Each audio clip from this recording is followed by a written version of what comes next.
பதாகையை பிடித்துக் கொண்டு வந்து அதில் வாசகம் என்ன எழுதப்பட்டிருக்குன்னு சொன்னால், தியாகி யார், அந்த தியாகி யார், அந்த தியாகி யார் என்று எழுதப்பட்டிருக்கிறது. பேட்ஜும் போட்டிருக்கிறார்கள். மறைந்த எம்ஜிஆர் அவர்களால் உருவாக்கப்பட்டு மறைந்த அம்மையார் ஜெயலலிதா அவர்களால் வளர்த்தெடுக்கப்பட்ட அதிமுகவை அதற்கு பிறகு பொறுப்பேற்ற இப்பொழுது எதிர்க்கட்சி தலைவராக இருக்கக்கூடியவர்கள் தாங்கள் சிக்கியிருக்கக்கூடிய பல்வேறு வழக்குகளில் இருந்து பல்வேறு பிரச்சனைகளிலிருந்து தப்பித்துக் கொள்வதற்காக போய் யாருடைய காலிலே போய் விழுந்தார்களோ,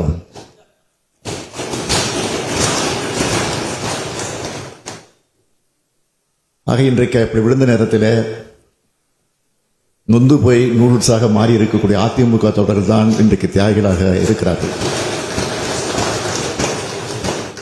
முதலமைச்சர் பதவி வாங்குவதற்காக யாருடைய காலிலே விழுந்து அந்த அம்மையார் ஏமாற்றிட்டு போனார், அவர்தான் இன்றைக்கு தியாகியாக இருக்கிறார். ஆக தியாகிகள் என்று எழுதி வந்ததற்காக இந்த விளக்கத்தை நான் தந்திருக்கிறேன் தவிர வேற அல்ல என்பதையும் அவைக்கு தெரிவித்துக் கொள்கிறேன்.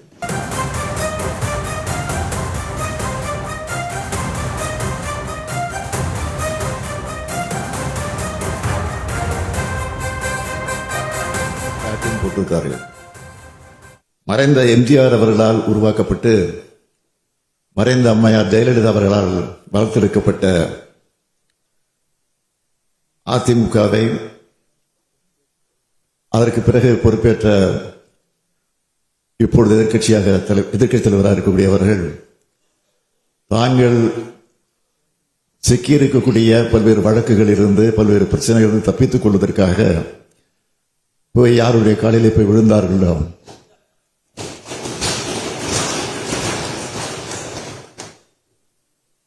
ஆக இன்றைக்கு அப்படி விழுந்த நேரத்தில்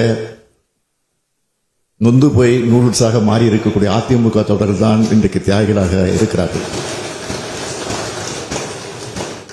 முதலமைச்சர் பதவி வாங்குவதற்காக யாருடைய காலிலே விழுந்து அந்த அம்மையார் ஏமாற்றிட்டு போனார், அவர்தான் இன்றைக்கு தியாகியாக இருக்கிறார். ஆக தியாகிகள் என்று எழுதி வந்ததற்காக இந்த விளக்கத்தை நான் தந்திருக்கிறேன் தவிர வேற அல்ல என்பதையும் அவைக்கு தெரிவித்துக் கொள்கிறேன்.